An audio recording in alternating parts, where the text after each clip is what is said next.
먼저 준비해 주실 게 있어요. 오늘 꼭 성경책 같이 준비해 주셔야 합니다. 그래서 같이 좀 찾아가면서 읽으면서 진행했으면 좋겠고요. 원래 같이 읽으면 좋은데 이 줌으로 하는 관계상 그냥 읽는 것은 제가 읽고 같이 찾아가면서 이렇게 따라와 주시면 좋겠습니다. 제목은 샬롬 인 이사야. 네, 어디서 본 걸 좀 따라해 봤습니다. 예. 저 왼쪽에 있는 글씨가 히브리어로 샬롬이라는 단어예요. 그 히브리어는 큰 글자로 써 있는 게 자음이고요.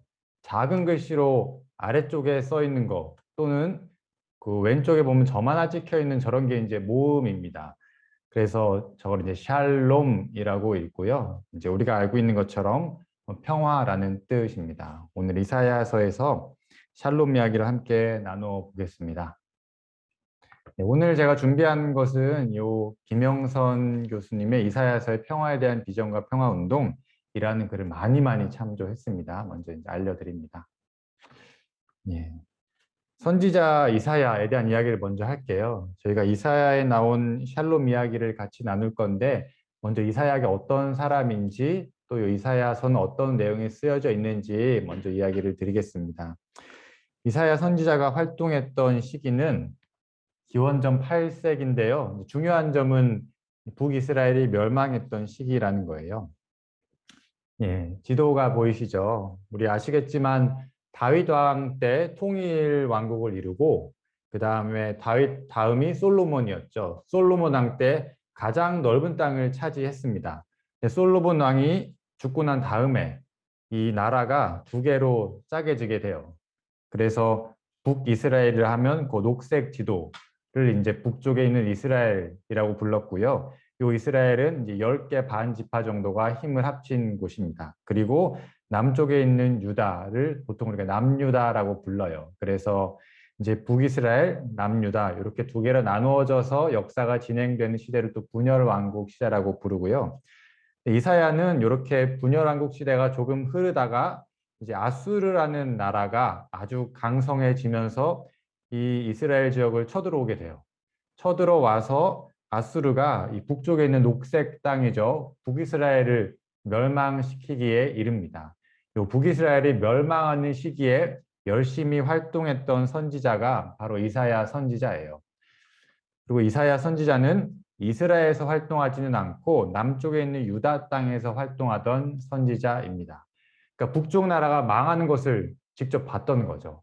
그 망하는 것을 눈으로 보면서 우리는 저렇게 되지 않기 위해서 어떻게 하나님의 뜻을 따라야 하는가를 고민하고 왕을 찾아가서 전하고 사람들에게 전했던 선지자가 이사야 선지자였습니다. 이사야 선지자 하면 또 별명이라고 할 수 있는 게 한 2개 정도가 있어요. 네, 요거예요.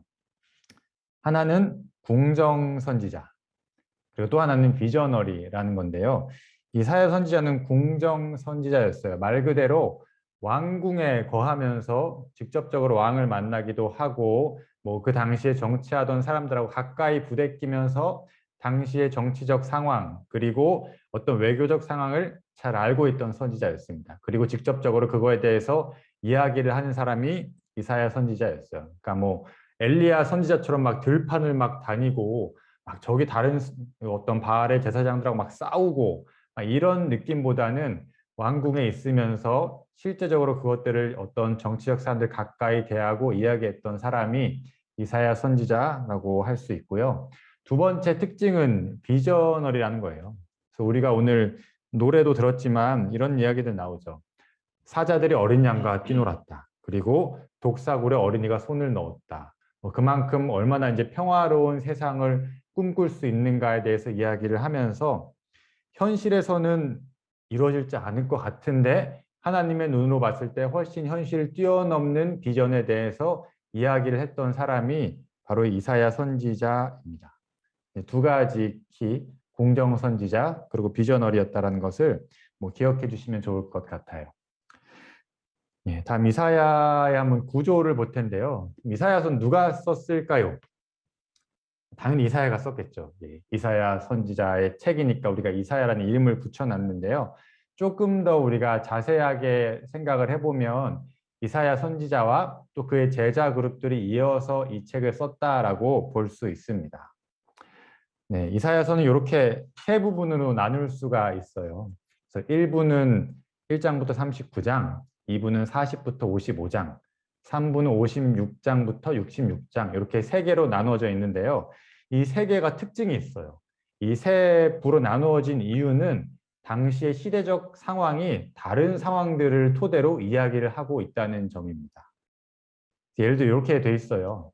1부는 아까 말씀드린 것처럼 이사야 선지자가 직접 활동했던 시기에 써졌어요. 그래서 북이스라엘이 멸망하던 시기를 보면서 이사야 선지자가 하나님 말씀을 대언했던 내용이 39장까지의 내용이고요. 40장부터 55장을 보면 예루살렘이 이제 멸망한 다음의 상황입니다. 그리고 예루살렘 사람들이 이제 바벨론으로 포로로 잡혀가 있는 상황에서 그때 하나님의 말씀을 대언했던 내용이 이제 2부에 나타나고 있고요. 3부가 되면 또 이제 다시 우리가 아는 것처럼 에스라, 느헤미야 책을 보면 포로에서 귀환하는 내용들이 나오잖아요. 이제 그때 이야기를 담고 있어요. 그래서 이 이사야라는 책은 이사야만 쓴 것은 아니고 이사야 선지자의 그 신학과 그가 대언했던 하나님의 말씀의 내용을 이어받아서 그의 제자 그룹들이 이어서 서술해서 하나의 책으로 합쳐진 것이 이제 이사야서라고 우리가 이야기할 수 있습니다. 그래서 이제 1부, 2부, 3부가 조금 상황도 다르고 내용도 조금 다른데요. 그 이야기를 조금 더 이어서 말씀드릴게요. 1부의 상황은 아수르의 침략, 그리고 북이스라엘의 멸망입니다. 그러니까 아까 봤던 그 녹색, 북쪽에 있는 이스라엘만 멸망한 게 아니라 사실 그 주변에 있던 대부분 나라가 이제 아수르의 치하에 들어갔어요. 그리고 북이스라엘의 사람들은 이 다른 지역으로 강제 이주를 당합니다. 그래서 거기서 뭐 혼자만 살기도 하고 아니면 다른 민족과 결혼을 해가지고 자식을 낳기도 하고 하면서 뭐 쉽게 말하면 혈통적인 어떤 순수성이 조금은 섞이게 되는 일들도 일어나게 되고요. 그러면서 이제 북이스라엘이 멸망하게 되고 남유다는 살아남게 되는데요. 이때 이사야 선지자가 하나님 말씀을 대언을 했어요. 어떤 메시지를 전했냐면 이런 이야기를 주로 했습니다. 아수르가 지금 우리를 침략해 왔지만 언젠가는 하나님이 우리를 공격했던 저들도 심판하실 것이다. 이런 이야기 하고요. 하나님의 나라는 힘과 무기가 아니다. 공의와 정의로 세워지는 나라가 바로 우리 주님의 나라다라는 메시지 전하고 그리고 너희가 멸망한 것 같지만 하나님께서는 남아있는 하나님의 사람들을 통하여서 다시 한번 새롭게 이스라엘 나라를 일으킬 것이다. 이제 이러한 메시지를 일부에서 이사야 선지자가 전하고 있습니다.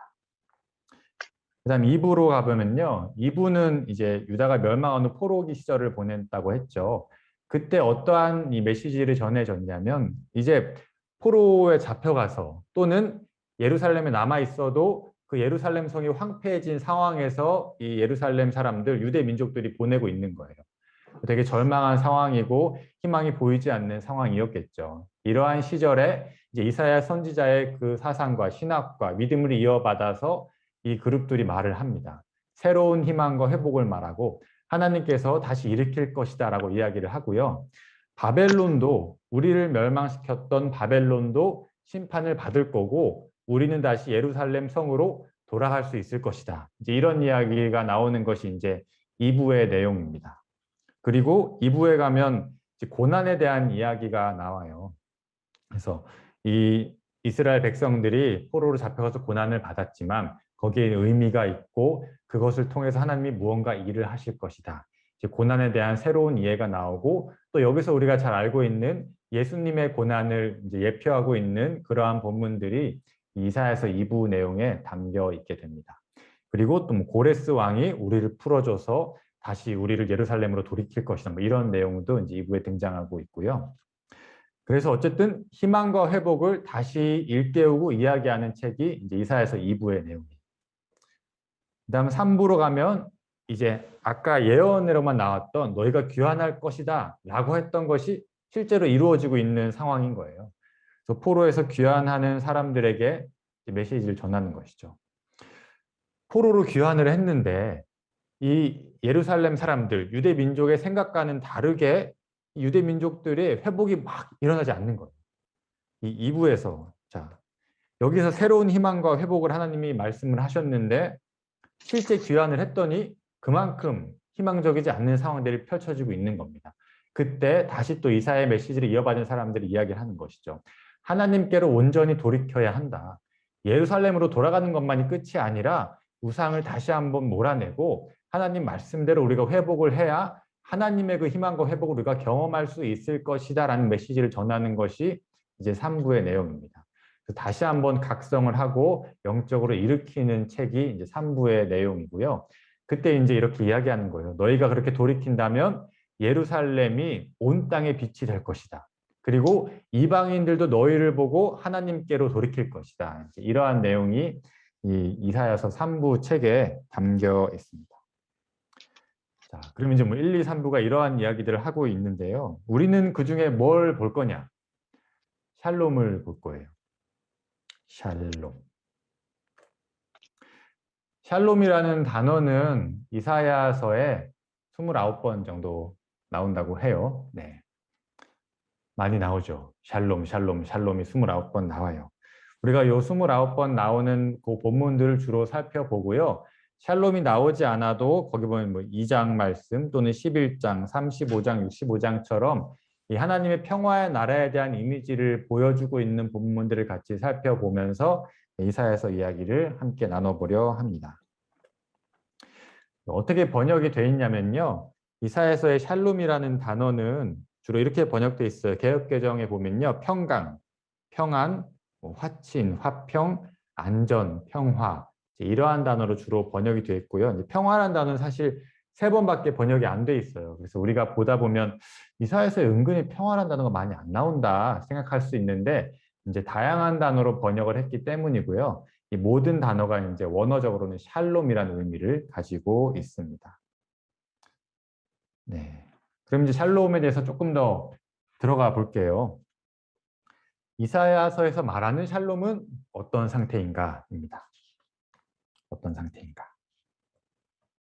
가장 기본적으로 전쟁과 폭력이 없는 것이겠죠. 이제 저희가 찾아보면서 읽어볼 거거든요. 2장 4절 한번 같이 보실까요? 아쉬움이 있지만 읽는 것은 저 혼자 읽겠습니다. 네, 2장 4절 말씀입니다. 그가 열방 사이에 판단하시며 많은 백성을 판결하시리니 무리가 그들의 칼을 쳐서 보습을 만들고 그들의 창을 쳐서 낫을 만들 것이며 이 나라와 저 나라가 다시는 칼을 들고 서로 치지 아니하며 다시는 전쟁을 연습하지 아니하리라. 아멘. 가장 기본적인 평화의 나라에 대한 이제 비전이에요. 무기를 내려놓는 것이죠. 그리고 서로 칼을 겨누던 것을 놓는 것입니다. 또 전쟁이 없는 것이 평화에 대한 가장 기본적인 비전인데요. 그건 사실 소극적인 평화라고 할 수 있습니다. 어떤 물리적인 폭력이 없는 것, 소극적인 평화고 평화에 대한 필요 조건이긴 한데 충분 조건은 아니에요. 그래서 조금 더 나아가서 이사야서가 더 평화를 이야기하고 있거든요. 또 그 다음 평화에 대한 이야기는 65장에 가보면 나와 있는데요. 65장 21절 한번 보겠습니다. 네, 65장 21절부터 23절. 그들이 가옥을 건축하고 그 안에 살겠고 포도나무를 심고 열매를 먹을 것이며 그들이 건축한 데에 타인이 살지 아니하고 그들이 심은 것을 타인이 먹지 아니하리니 이는 내 백성의 수완이 나무의 수완과 같겠고 내가 택한 자기 그 손으로 일한 것을 길이 누릴 것이며 그들의 수고가 헛되지 않겠고 그들의 생산한 것이 재난을 당하지 아니하리니 그들은 여호와의 복된 자손이고 후손도 그들 같을 것임이라. 아멘. 그러니까 여기서 중요한 것은요. 11절에 보면 그들이 가옥을 스스로 건축하고 그 안에 살고 자기가 심은 것을 자기가 먹을 수 있다라는 거예요. 그러니까 첫째로 자기가 22절에 보면 중요한 포인트가 있죠. 그들이 집 지은 데 타인이 살지 않는다. 그들이 심은 것 타인이 먹지 않는다. 뭐 이것이 이제 뭐 서로 나눔이 없다라는 이야기가 아니라 누군가가 뺏어가지 않는다는 겁니다. 지금까지 뭐 아수르가 뺏어가고 바벨론이 뺏어가고 주변 나라가 뺏어갔다면 이 하나님의 나라에서는 자기가 수고한 것을 남들이 뺏어가고 뭐 도둑질하고 훔치고 강제로 강탈하는 일들이 일어나지 않는다라는 거죠. 그리고 더 나아가서 자기가 가지고 있는 땅 위에 농사를 짓고 스스로의 삶을 영위할 수 있게 된다는 것입니다. 이것도 사실 쉽지 않죠. 우리로 지금 말하면 자기 집 갖고 그 위에서 살아가는 것, 이거 쉽지 않은 문제잖아요. 근데 이제 하나님이 평화의 나라가 되면 각자 자기의 삶을 유지할 수 있는 것이 보장이 된다라고 하는 이미지를 또 보여주고 있어요. 또 가볼까요? 11장 6절에서 9절입니다. 아주 유명한 장면이에요. 아까 처음에도 노래도 잠깐 나왔던 장면인데요. 11장 6절부터 제가 읽겠습니다. 그때 이리가 어린 양과 함께 살며 표범이 어린 염소와 함께 누우며 송아지와 어린 사자와 살찐 짐승이 함께 있어 어린아이에게 끌리며 암소와 곰이 함께 먹으며 그것들의 새끼가 함께 엎드리며 사자가 소처럼 풀을 먹을 것이며 젖 먹는 아이가 독사의 구멍에서 장난하며 젖된 어린아이가 독사의 굴에 손을 넣을 것이라. 내 거룩한 산 모든 곳에서 해됨도 없고 상함도 없을 것이니 물이 바다를 덮음 같이 여호와라는 지식이 세상에 충만할 것이다. 아멘. 참 좋아하는 말씀이에요. 세 번째 이 말씀을 통해서 우리가 알 수 있는 것은 뭐 누군가가 누구를 지배하는 것, 또 누군가가 누구를 힘으로 제압하는 것, 이러한 나라가 아니라는 것이죠. 그리고 조금 더 나아가서 누군가와 함께 있다는 것이 안전한 공간, 안전한 사회, 안전한 공동체를 만드는 것이 하나님이 말씀하시는 평화의 나라입니다. 그러니까 뭐 강한 사람, 약한 사람 구분이 없는 것이죠. 뭐 물리적으로 힘이 세든 약하든 상관이 없어요. 옆에 있어도 안전하고 같이 어울리면서 행복하게 살 수 있는 것이 하나님 말씀하신 평화의 나라입니다. 조금 더 가볼게요. 네 번째는 35장입니다. 잘 따라오고 계시죠? 네. 쭉쭉 또 가겠습니다. 이사야서 35장 5절에서 6절입니다. 그때 맹인의 눈이 밝을 것이며 못 듣는 사람의 귀가 열릴 것이며 그때 저는 자는 사슴같이 뛸 것이며 말 못하는 자의 혀는 노래하리니 이는 광야에서 물이 솟겠고 사막에서 시내가 흐를 것입니다. 아멘. 네, 뭐 아시겠지만 맹인이라는 말은 사실 이제 사용되지 않는 말이고요.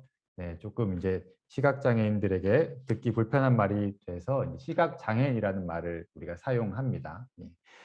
여기 보면 이제 시각장애인 눈들이 뜨고 또 듣지 못하는 사람의 귀가 열린다. 걷지 못하는 사람이 걷고 말 못하는 사람이 말하게 된다. 이러한 이미지를 보여주고 있죠. 그러니까 어떠한 뭐 장애가 있거나 아니면 스스로의 힘으로 살아갈 수 없는 약한 사람들도 회복되고 살아갈 수 있는 세상. 이것이 또 하나님 보여주시는 평화의 나라예요. 우리 시대에서 말을 하자면 사실 꼭 이것은 이제 이사야가 보여주는 어떤 비전이잖아요. 그래서 완전히 회복된 것을 상상하면서 그려주고 있는데요. 뭐 못 보는 사람들이 무조건 다 나을 수는 없겠죠. 하지만 어떠한 장애를 가진 사람, 어떠한 약함이 있는 사람들도 안전하고 또 행복하게 살아갈 수 있는 세상, 이것이 하나님이 꿈꾸고 계신 평화의 나라의 모습이라고 할 수 있습니다. 약자들도 행복하게 살아갈 수 있는 세상. 제가 두 개를 갔네요. 네, 5번은 또 가보죠. 65장으로 다시 한번 가보겠습니다. 65장 17절부터 20절 읽겠습니다. 보라 내가 새 하늘과 새 땅을 창조하나니 이전 것은 기억되거나 마음에 생각나지 아니할 것이라.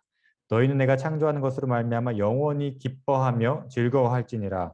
보라 내가 예루살렘을 즐거운 성으로 창조하며 그 백성을 기쁨으로 삼고 내가 예루살렘을 즐거워하며 나의 백성을 기뻐하리니 우는 소리와 부르짖는 소리가 그 가운데에서 다시는 들리지 아니할 것이며 거기는 날수가 많지 못하여 죽는 어린이와 수완이 차지 못한 노인이 다시는 없을 것이라. 네, 여기까지 읽겠습니다. 첫 번째, 두 번째 절 18절부터 딱 단어가 나오죠. 기뻐할 것이다. 즐거워할 것이다. 그 예루살렘 성은 기쁨의 성, 즐거움의 성이 될 것이다 라는 겁니다. 슬픔과 우울함, 애통함, 탄식이 아니라 기쁨과 즐거움이 가득한 그 이미지가 바로 하나님 말씀하시는 평화의 나라의 이미지입니다. 그리고 또 20절에 보면 이런 이야기들이 있죠. 날수가 차지 못해 죽는 사람이 없다. 갑자기 뭐 어디가 아프거나 질병이 오거나 재앙이 임하거나 불의의 사고로 목숨을 잃는 것이 아니라 하나님 보시는 평화의 나라는 그 사람이 사는 만큼 충분히 살다가 하나님께로 돌아갈 수 있는 그 이미지가 바로 평화의 나라입니다. 그래서 또 번영하고 번성하는 나라이죠. 네, 여기까지 하면 또 뭐 신앙인들도 우리 신앙이 없는 사람들 동의할 수 있는데요. 우리가 신앙인의 관점에서 또 중요한 한 가지가 있어요. 바로 52장입니다. 52장 7절 말씀 읽겠습니다.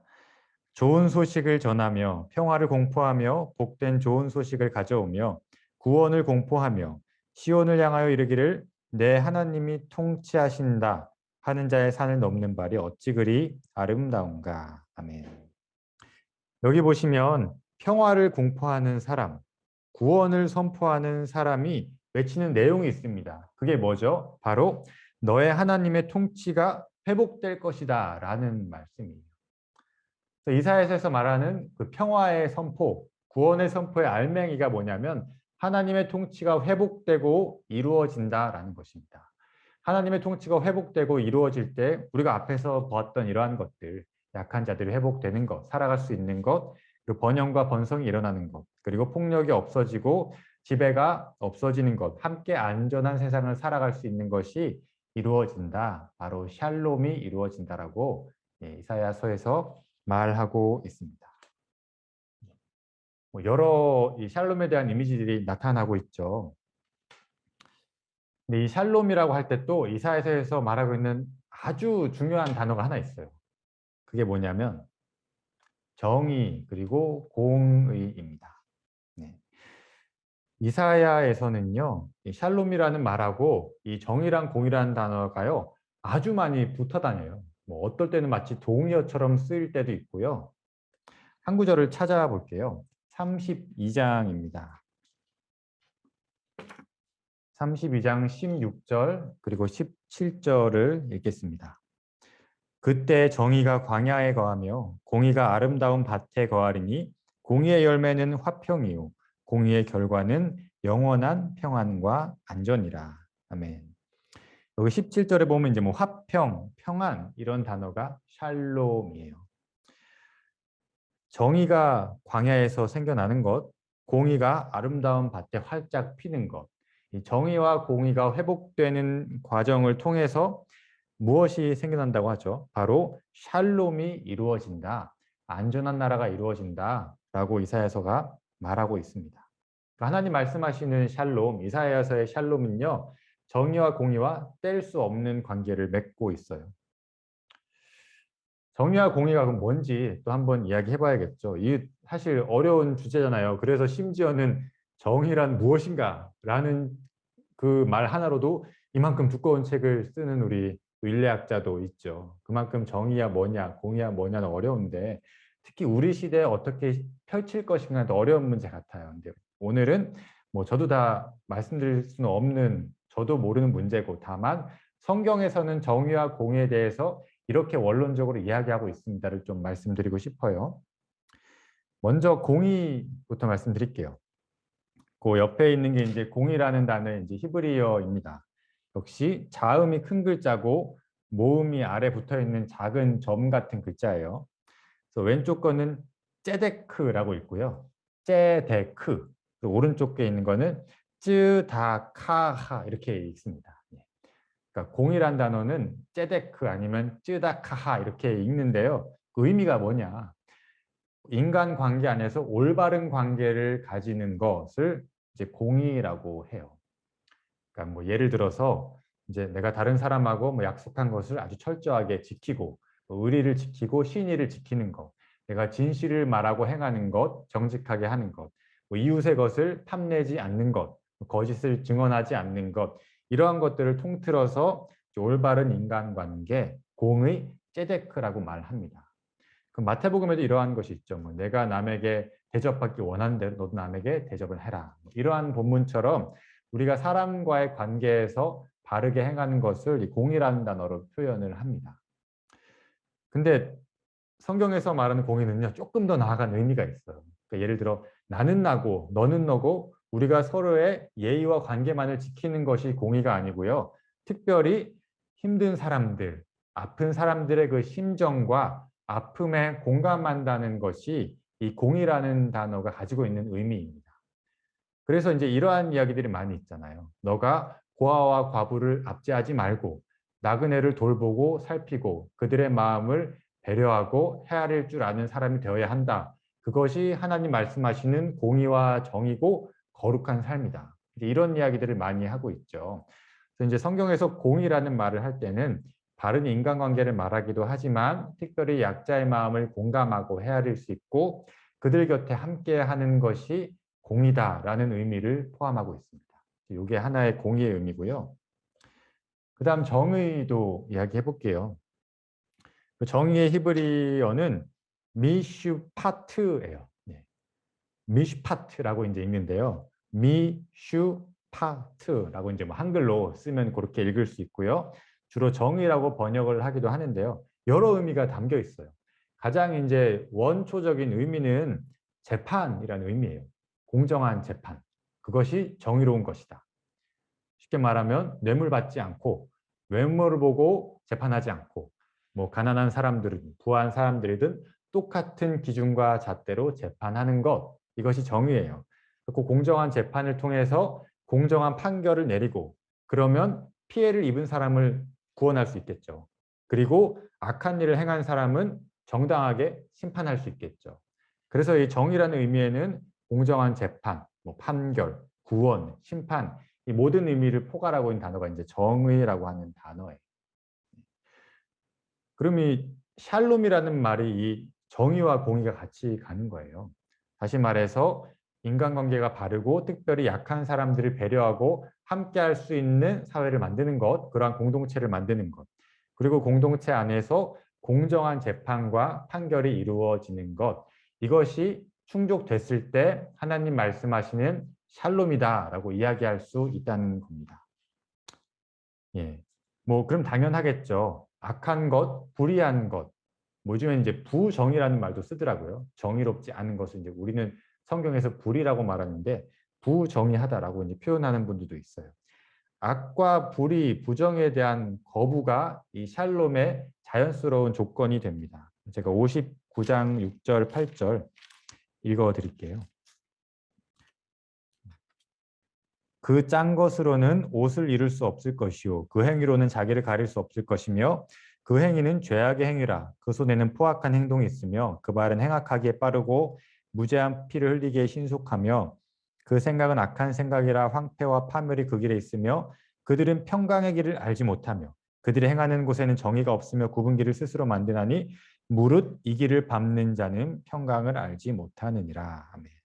그러니까 악을 행하는 것, 불의를 행하는 것에는 당연히 정의롭지 않고 하나님 말씀하시는 평화로는 결코 연결될 수 없다라고 말씀하고 있습니다. 그러니까 과정에서 조금 악이 있어. 그러면 결론이 평화로울 수도 있는 거지. 이런 게 하나님 말씀하시는 거에는 통용되지 않는 거예요. 그래서 정리를 해보면 정의와 공의라는 것과 불가분의 관계, 때려야 뗄 수 없는 관계가 하나님 말씀하시는 샬롬입니다. 다시 말해서 이런 거예요. 단순히 폭력과 지배가 없다고 해서 또는 겉보기에 좀 평화로워 보인다고 해서 이사야서가 말하는 진정한 샬롬은 아닌 겁니다. 그러니까 어떤 문제가 있었다, 잘못이 있었다고 하면 그것을 이제 적절하게 드러내어서 처리하고 넘어가는 것이 하나님의 샬롬이죠. 네. 정말 좋은 게 좋은 거다. 이 샬롬이 아닌 거예요. 이게 사실 우리 이제 교회라고 하는 것에 조금 어려움이 있죠. 그래서 이제 몇몇 교회들에서 이런 부분에서 문제가 되어서 또 소란스러워지고 그 가운데 성도들이 힘들어하는 경우들이 있습니다. 이제 어떠한 사람이 이제 잘못을 했어요. 그럼 뭐 피해자가 있고 또 가해자가 있겠죠. 그럼 하나님 말씀하시는 샬롬은 그것을 피해자에게는 분명한 적절한 회복의 기회를 주고 그것을 함께 도와주고 또 가해자는 그것을 자신의 잘못을 뉘우치고 또 용서를 구하고 그거에 대한 자기의 대가를 지불하는 과정을 거쳐서 피해자와 가해자 가운데 어떤 회복과 화해가 일어나야 하나님 말씀하시는 샬롬이잖아요. 근데 이제 교회 안에서는 뭐 덕이 되지 않는다라고 해서 이것들을 잘 드러내서 처리하지 못하는 경우들이 종종 있습니다. 그래서 그냥 덮어두거나 그냥 조용히 그 사람이 물러나는 것으로 처리할 때가 있는데요. 뭐 그렇게 할 수도 있지만 이사야서에서 말하는 샬롬은 아닌 거예요. 네. 그래서 어떠한 문제를 처리하고 회복할 수 있게 돕고 함께 끌어안고 풀어가는 것, 이것이 하나님의 샬롬을 이루는 바른 방법이다라고 할 수 있습니다. 조금 이제 리뷰 정리를 해볼까요? 폭력과 지배가 없고 스스로의 삶을 영위하고 함께 안전하고 또 약한 자들도 살아갈 수 있고 기쁨과 번영이 있고 정의와 공의가 세워지고 하나님의 통치가 있는 상태, 이것이 이사야서에서 나타난 샬롬의 세상, 샬롬의 공동체, 샬롬의 나라의 모습이라고 할 수 있습니다. 샬롬을 누가 만들어야 할까요? 누가 이 샬롬을 만들어가는 주체가 되겠습니까? 네, 뭐 제가 드리고 싶은 말씀은 결론 있는 말씀이에요. 하지만 그래도 찾아볼게요. 이사야서에서 먼저 샬롬을 만드는 사람이 1인들로 등장을 잘 해요. 바로 메시아, 하나님의 영을 받은 왕입니다. 우리 11장 한번 볼까요?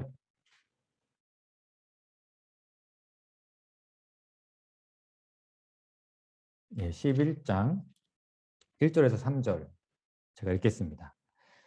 이새의 줄기에서 한 싹이 나며 그 뿌리에서 한 가지가 나서 결실할 것이요 그의 위에 여호와의 영 곧 지혜와 총명의 영이요 모략과 재능의 영이요 지식과 여호와를 경외하는 영이 강림하시리니 그가 여호와를 경외함으로 즐거움을 삼을 것이며 그의 눈에 보이는 대로 심판하지 아니하며 그에게 들리는 대로 판단하지 아니하며, 뭐 쭉 이어지는 내용인데요. 그래서 이 왕은 정의와 공의로 통치하는 왕, 다스리는 왕입니다.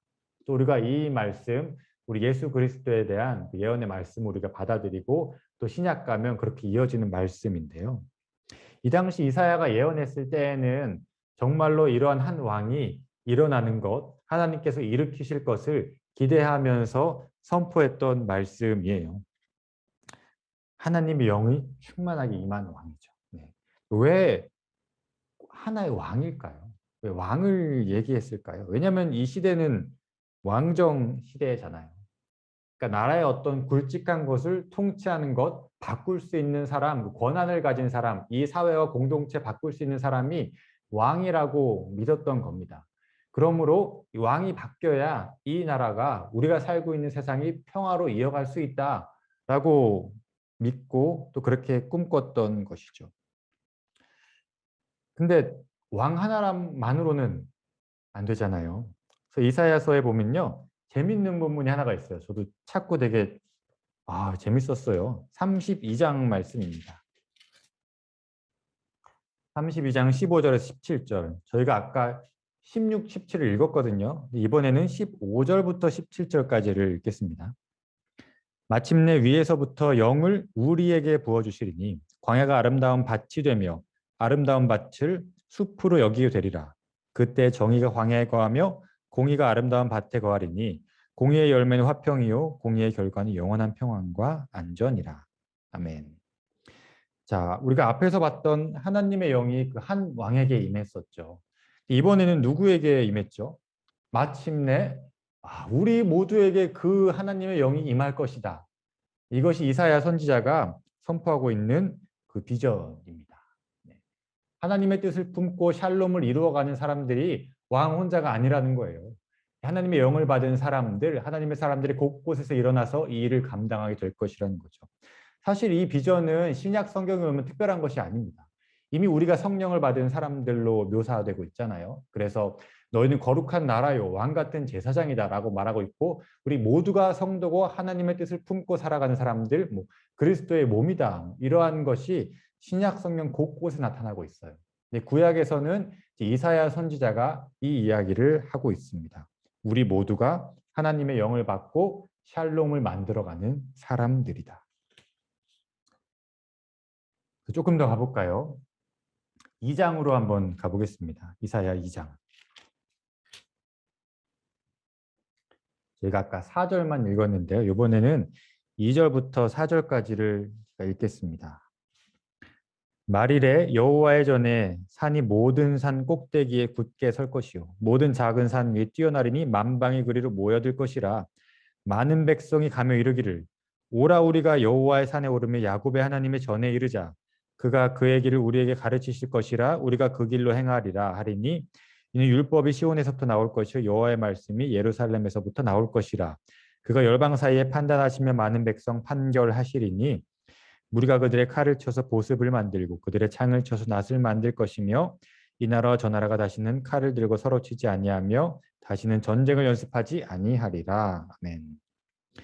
아까 4절에서 나왔던 우리가 읽었던 말씀, 서로가 전쟁을 그치고 평화를 이룰 것이다, 칼을 버릴 것이라고 한 말씀이요, 누가 외친 거냐면 많은 백성이 하나님의 전을 찾아가면서 외쳤던 말씀이에요.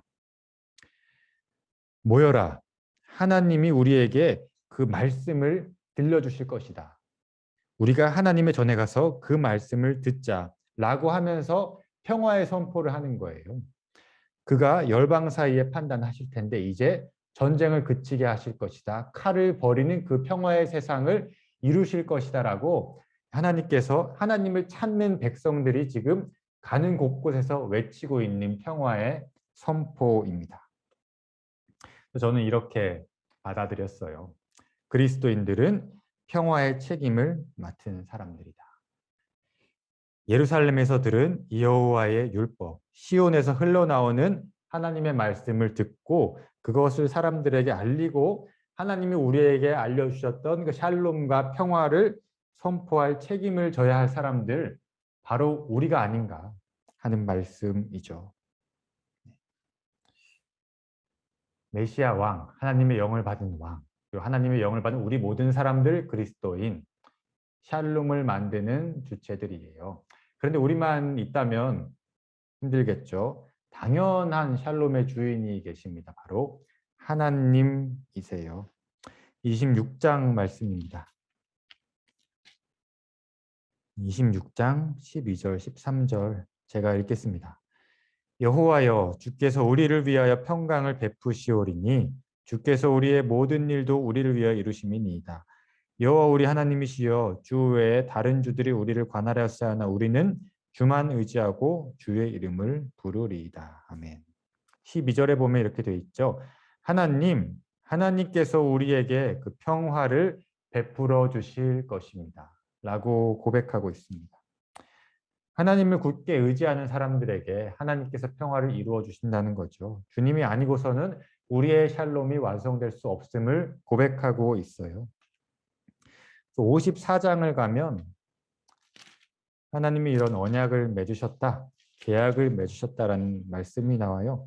54장 10절 제가 읽겠습니다.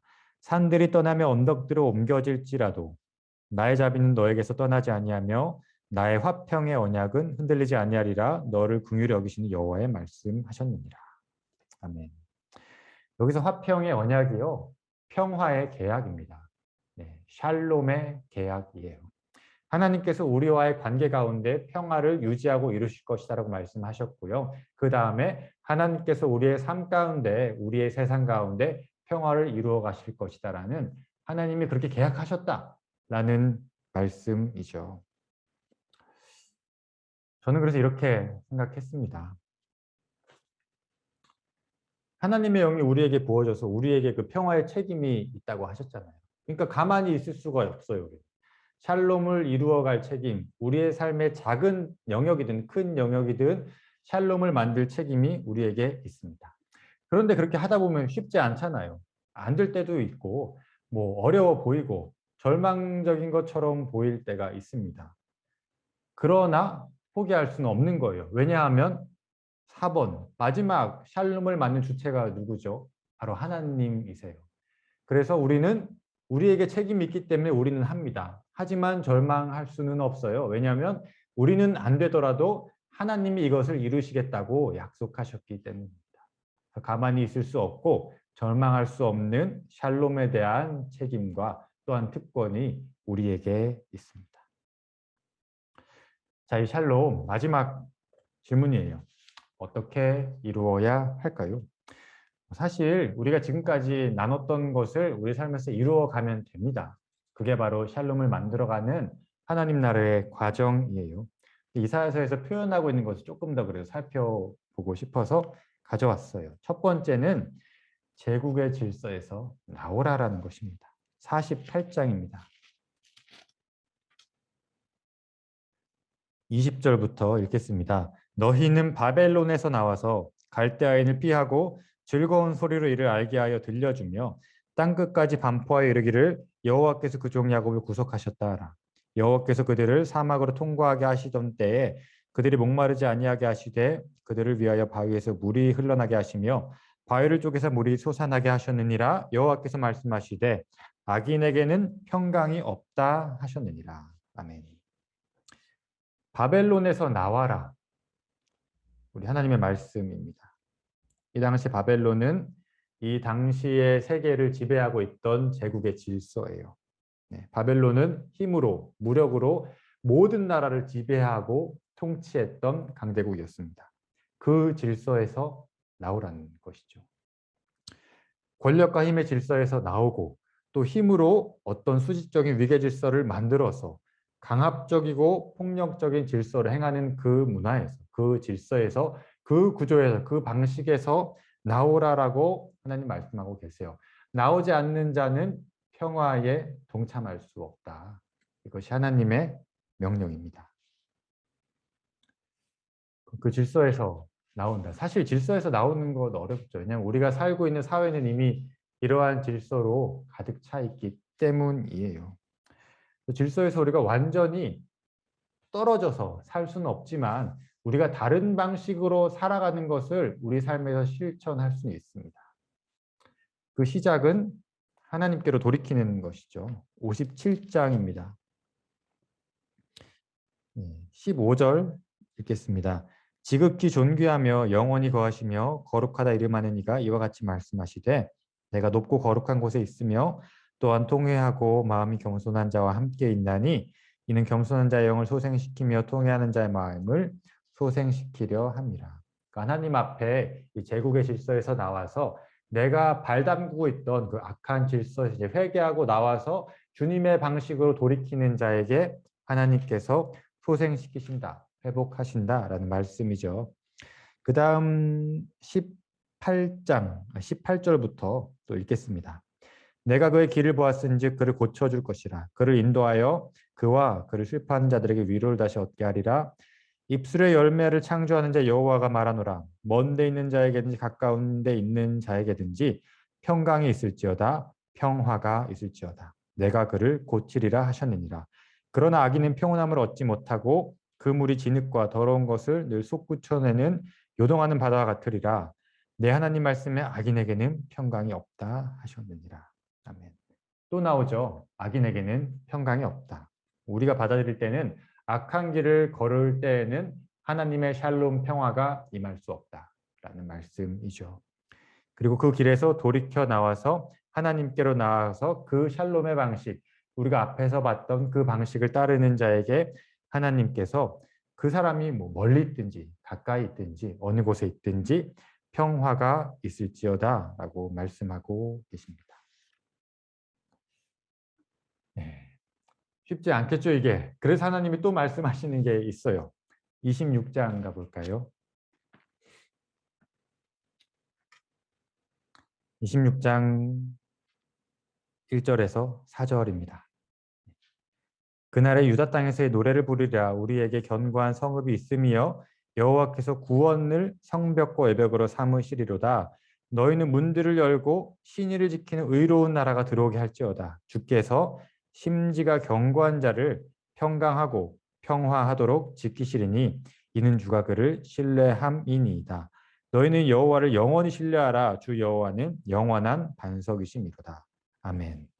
평화를 이루려면, 평화의 그 길을 걸어가려면 필요한 덕목이 있습니다. 그게 뭐냐면 심지가 굳건해야 한다는 거예요. 믿음이 굳게 서야 한다는 거예요.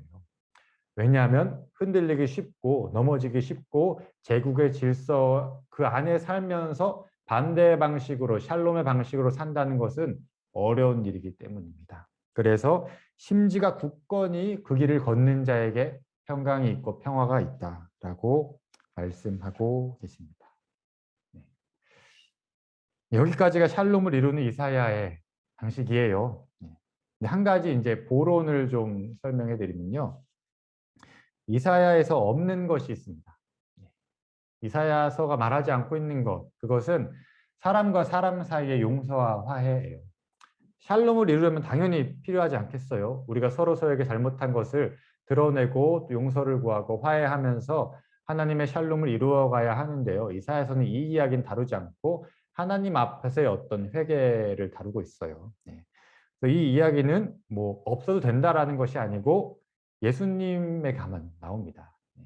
그래서 예수님이 70번, 7번 용서하라라는 이야기를 하면서 하나님의 샬롬의 공동체 어떻게 만들어야 할 것인가를 이야기하는데요. 아마도 다음 주에 우리 예수님의 샬롬에 대해서 다룰 때 나오지 않을까 생각을 하면서 저는 넘어가겠습니다. 네. 정리를 할게요. 샬롬, 폭력과 억압과 지배가 없는 것이죠. 단순히 어떤 무력과 힘에 의한 폭력과 억압이 없는 것만 아닙니다. 언어적인 폭력, 이러한 것 없는 거, 또 구조적인 폭력, 무조건 어떤, 예를 들어 이런 거예요. 어떠한 단체나 조직이 있는데 무조건적으로 상명하복적으로만 돌아간다. 이제 그 단체는 사실 이 구조적인 폭력에 노출되어 있는 단체죠. 왜냐하면 그 위에 있는 사람이 아주 좋은 인격으로 잘 끌어갈 수도 있지만 자칫 잘못하면 폭력에 노출될 수밖에 없는 그런 구조를 가지고 있는 곳이죠. 또 구조적 폭력도 없고 또 문화적으로도 폭력이 없는 곳. 그것이 하나님 말씀하신 샬롬이라고 할 수 있고요. 그래야 함께 있는 것이 안전할 수 있겠죠. 내가 누군가가 옆에 있는데 내가 옆에 있는 사람의 눈치를 봐야 하고 내가 내 있는 모습 그대로 내 그 공동체에서 나를 노출할 수 없다면 나를 드러낼 수 없다면 안전할 수가 없겠죠. 그래서 함께 있음이 안전한 공동체가 바로 샬롬의 공동체입니다. 그리고 말씀드린 것처럼 약한 사람도 행복하게 살 수 있는 공동체. 악과 불의가 심판받고 정의롭지 않은 것들이 없어지고 정의가 바르게 세워지는 것, 하나님의 샬롬이죠. 그러한 것들, 그러니까 그냥 뭐 행복하고 그냥 번영하고 그냥 성장하는 것 샬롬이 아닙니다. 위에 있는 이러한 것들의 기반 안에서 그 어떤 공동체나 그 사회나 그 나라가 성장하고 번성하고 번영할 때 하나님의 샬롬의 나라라고 할 수 있을 것 같아요. 그래서 우리에게 놓여진 과제죠. 제국의 질서와 다르게 하나님의 샬롬의 방식으로 사는 것. 그리고 우리의 삶의 현장에서 좀 꿈꿀 수 있고 뭐 크던 작던 또 내가 책임질 수 있는 권한과 영역만큼 실천해보고 시도해보는 것. 이것이 하나님의 방식의 샬롬으로 사는 것입니다. 네. 이 정도로 이야기를 맞출 수 있을 것 같은데요. 한번 생각해 보시겠어요? 함께 이야기하시게요. 제가 좀 몇 가지 써왔는데요. 채팅창에 한번 올려봐 주시면 좋을 것 같아요. 이야기를 하시면 조금 어려울 수 있을 것 같아서 채팅창에 뭐 느낀 점, 생각 올려주시면 좋고 아니면 질문을 드릴게요. 우리의 삶의 현장이나 또는 사회나 샬롬이 이루어지려면 그냥 나의 가정에서 샬롬이 이루어지려면 뭐 아니면 나의 조직이나 공동체에서 교회에서 이루어지려면 무엇을 할 수 있을까요? 아니면 어떠한 변화가 필요할까요? 또는 뭐 내가 직접적으로 뭐 하기 어렵다면 나는 어떠한 기도를 드릴 수 있을까요? 한번 생각해 보실까요? 그리고 한번 채팅창에 올려주시면 좋을 것 같습니다. 제가 한 1분 정도 드릴게요.